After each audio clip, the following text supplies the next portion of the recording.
This episode of the Capital G Show has been brought to you by the Titanfall lore. The critically acclaimed FPS that's good enough to cure cancer and make me buy an X-Bone is now in lore form. If you want to be entertained for 60 seconds, the link is in the description. What's up YouTube? Capital G here, another epic DN duel. We got Neji at the top, 1567, and Mega Pro at the bottom, 1649. I wish I could have gotten game 1 for you guys. All you need to know is that Neji dropped Neturia, was it Exterio? He dropped that motherfucker and he just he put in work, and I was just like, how the hell did he get that card out on the field? He's playing baby Racoons and he's running tuners, so obviously he can do that, but I mean, I was amazed that he was able to do that.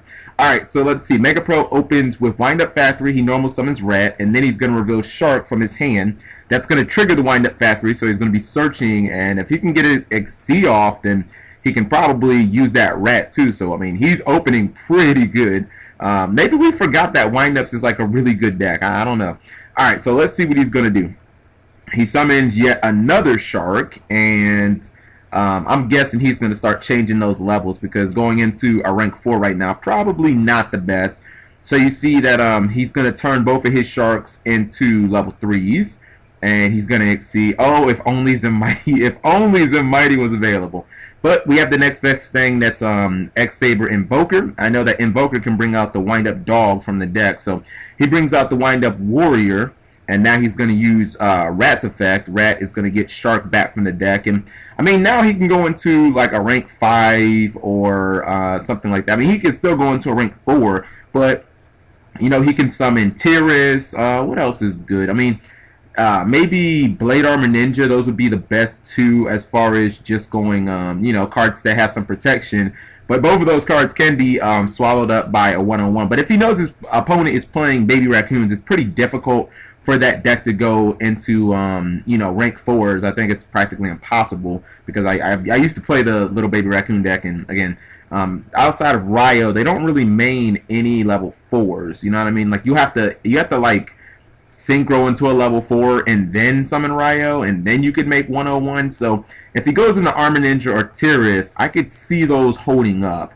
He has to obviously think here, and let's see. It looks like he's going for a rank 4. Okay, maybe not. He's thinking, and again, he can adjust his levels. You know what I mean? Because what's it called? Wind Up Warrior can adjust levels. So I mean, he has some pretty decent option here.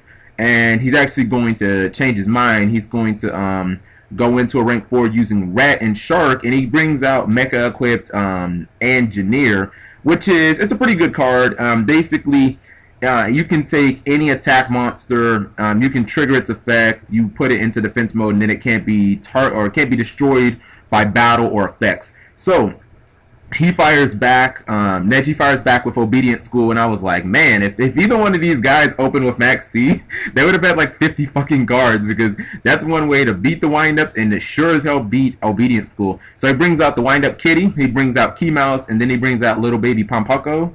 And I was thinking maybe he was going to, like, because Key Mouse is a tuner, and I was like, all right, well, he can bring out Neturia Beast, but then he won't be able to get over his field, because he'll just use the Mecha equipped. So actually, he decides to not bring out Pompoko, and he brings out Little Baby Tantan, and then he puts all in the graveyard, and he tributes for Beast King, and I was like, whoa, hold up. I was like, wait, what is he doing now? And I had to read Beast King. I am so effing embarrassed, right? I was like, hold on, wait. Beast King nukes the entire field. I was like, yo, that's raw as fuck.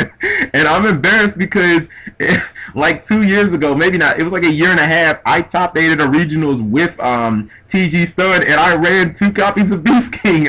I totally forgot he had that effect, because I've never ever thought about using it. It was always throw that motherfucker, skill drain it, Beast, Horn of the Phantom Beast. So his opponent starts putting monsters in the graveyard. He does activate Mecha equipped.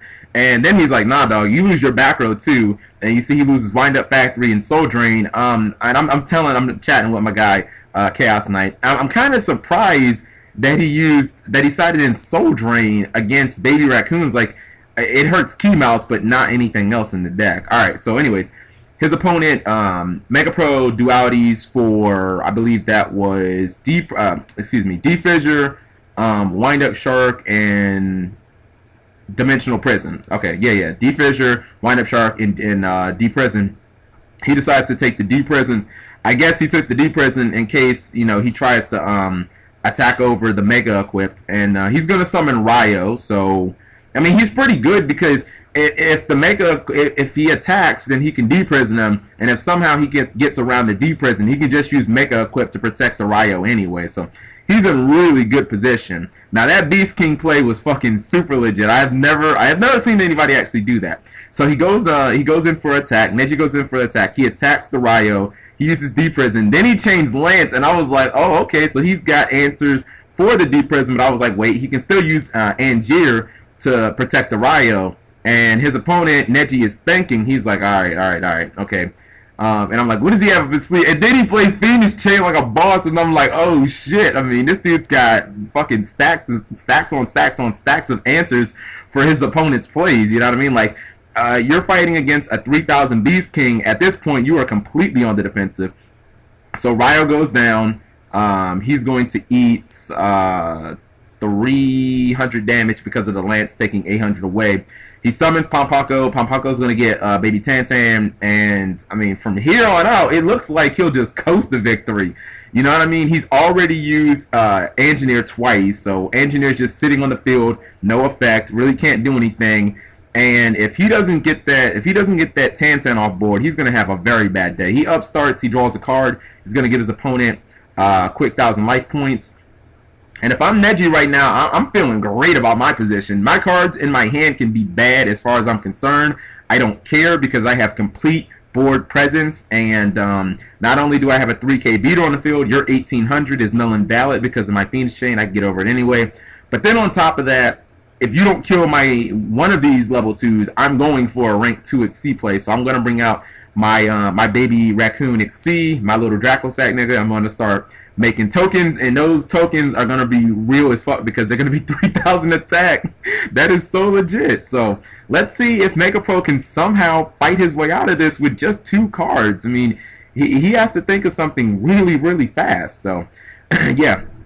Neji's asking him why he sided in Soul Drain, and I'm like, yeah, I was wondering that earlier. And he was basically like, well, I saw Key Mouse, and I don't really know what else to side against your deck. And I was like, bro, Max C maybe? Like, Max C works against Obedient Schooled, it works against Tantan, and it works against Pampako. Not to mention, when they use the XC and it tries to summon tokens, you can just Max C on that too. So maybe he did side in Max C, he just didn't see it. But I mean, in this matchup, to be honest, it looks like they both should have sided Max C because, you know, Windups, when they try to do the shark plays, especially if they have Magician, you're obviously going to want to Max C there.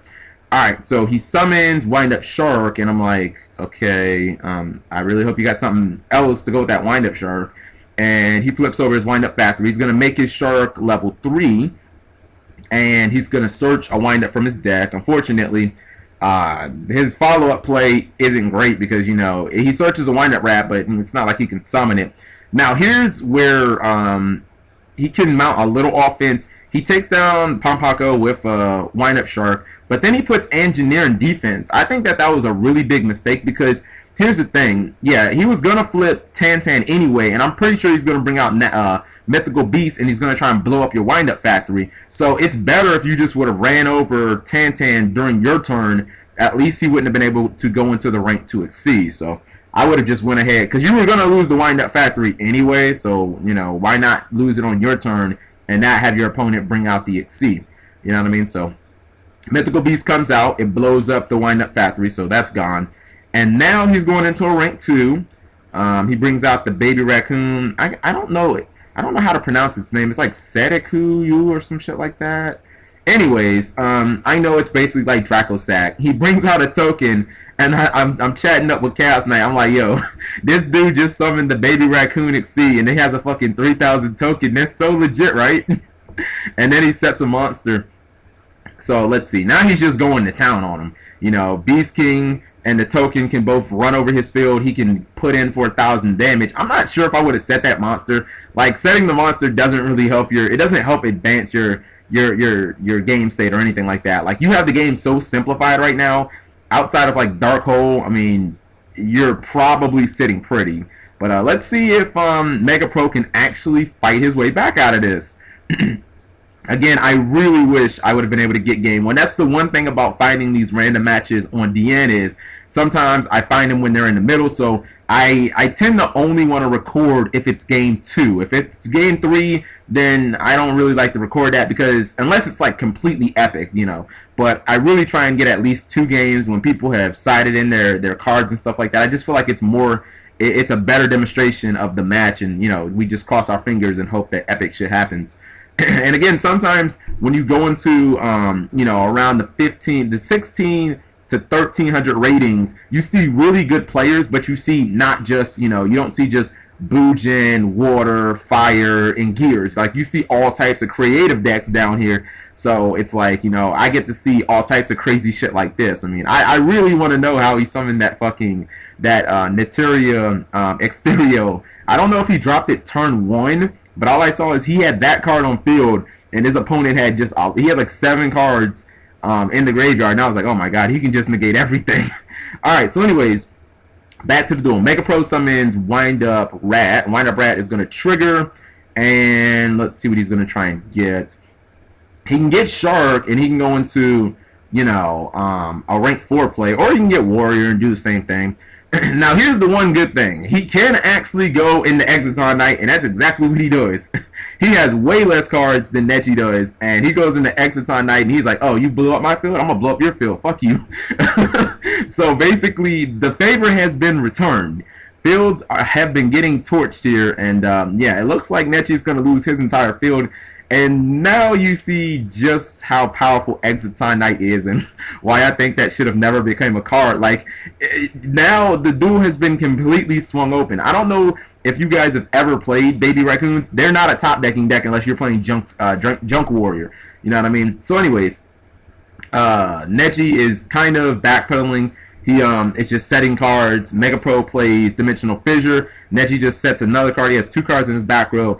And right now he's kind of getting his ass whooped by that Exciton Knight. And here's the thing, you know, on his turn he can't attack because he always has more cards. Like, he has 5 cards and his opponent has 4. So even if he were to attack right now, he could use Exciton Knight and blow up the field.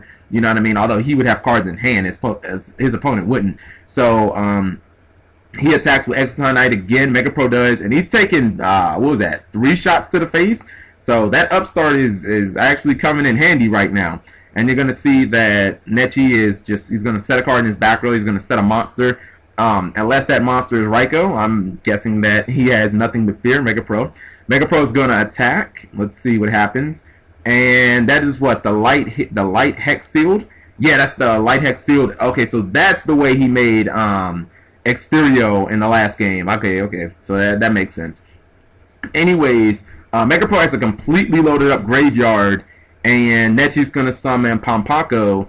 And right now, I mean, that Exciton Knight completely swung this duel. You would have thought that there was no way Mega Pro could have actually come back and win this. And now it's looking like he should coast. And Nechi is he can't mount any offense or anything like that. Now, I think, actually, he can't use Exciton Knight. They should be pretty equal. Never mind. He just went +1 with, Pampako. And actually, now Mega Pro is thinking... And he's like, wait a minute, I think I might want to use something on that Pampako. Maybe, if it was a Solemn Warning, you'd think it'd just be obvious, because it seems like Nechi doesn't have a lot of monsters. So he decides to play Fiendish Chain on the Pampako. Nechi's going to respond with Dust Tornado, taking out the Fiendish Chain. So Pampako is going to resolve. And I'm guessing that he's going to try and get Tantan. Because Tantan can bring out Mythical Beast and can pop Exciton Knight. So... we've got 6 on the top, 6 cards on the bottom. Actually, 7 cards. No, wait. 1, 2, 3, 4, 5, 6. Sorry, 6 and 6. So, yeah, Exciton Knight can no longer use his effect.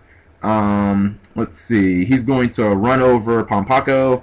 And it just seems like Nechi doesn't have any defense right now. Like, he has all of these cards, but none of them can stop Exciton Knight. So, he's just kind of getting rolled right now. And, I mean, he really needs to draw something powerful like a Junk Synchron or something like that. He tries to flip over Tantan, but that falls into a Fiendish Chain. And his opponent still has 3 cards face down, so it's like, what are you going to do here?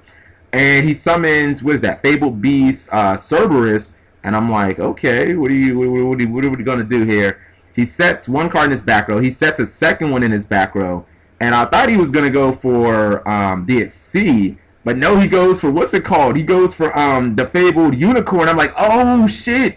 I was like, he can't use any of those back row cards now. Like, that's fucking legit. And since he has that Phoenix Chain, he has more cards than his opponent does, so he can't use Exciton Knight's effect either. Even if he did use Exciton Knight's effect, it would just be negated by Unicorn. So that is fucking legit. Like, he can't do anything now. Like, his opponent might have, Mega Pro could have D-Prison, Mirror Force, all of those cards set. It doesn't matter because they have the same amount of cards in hand, which is none. So Unicorn just gets it in. He runs him over for 400, and now I would definitely say advantage has to go to Nechi because he's kind of locked out of his back row. You know what I mean? Right now he can use his back row cards, but he can't use the card in hand unless, I guess, it was a monster or something like that. So Unicorn or Neji's going to attack with Unicorn, and he flips over Mirror Force, and Neji's like, okay, well, we both have one card in hand, so I'll just negate that. And it doesn't start a chain, so even if he tried to activate all of those cards, they'd all be negated. So Mega Pro's like, oh shit, I totally forgot about that. And when you play these obscure cards that you hardly ever see, you know, it doesn't mean you're bad, it means that you're human. You forget about shit like that. So he activates Pot of Duality during his main phase 2. He sees Dust Tornado, Light Held 6, or Light Hex Sealed, and Burst Reverse. Obviously, he can't use Burst Reverse because he's at 1500. The only reason I know that card is because some Gear Jet players run it. So he takes Dust Tornado, and I'm like, alright, well, yeah, that's unfortunate. He activates Evac because now he has 2 cards, but then he chains Forbidden Lance. Oh, shit. Like, he was like, yeah, I got you. So, that was unfortunate because Evac was pretty much one of the only ways he could have came back, and he had to wait for his opponent to have more cards in hand, but he had the Lance to counter the Evac, so that was completely awesome. And I guess he thought about that, you know, outside of Evac, I'm good. Now during his end phase, he activates MST. I don't understand why he just didn't negate that with Unicorn. That's what I'm like, no, why didn't you negate it with Unicorn? You had the same amount of cards. Anyways, Mega Pro activates Upstart, so he's gonna give Nechi another 1,000. He goes for card D after setting 1 card, and he's gonna draw 2. But the thing is, you only have 1 card in your back row, and he just hit that with an MST. It was a Bluff Windup Factory, and now he has 2 cards in hand. If he has any monster, he can just summon it and win. You know, if he attacks right now, his opponent can't use any effects, and, you know, I guess Battle Fader, Swift Scarecrow, shit like that. Like, you can't even use them because you have the same amount of cards in hand, and that Fable Unicorn is fucking legit. He leaves him at 200 life points. He can't fucking kill him. Now, he does lose his lock right now because his opponent has 3 cards in hand, and he only has 1. So this is what I like. Whenever you have Unicorn, you're walking this tightrope, you know what I mean? I actually think that might have been a mistake using that blind MST. Not only does he lose his D-Fissure, but now you only have 2 cards in hand, so it's like, alright, well, even if you had something like a Wind-Up Rat and you summoned it and tried to use his effect, you couldn't because you both have 1 card in hand, so now you can't use anything.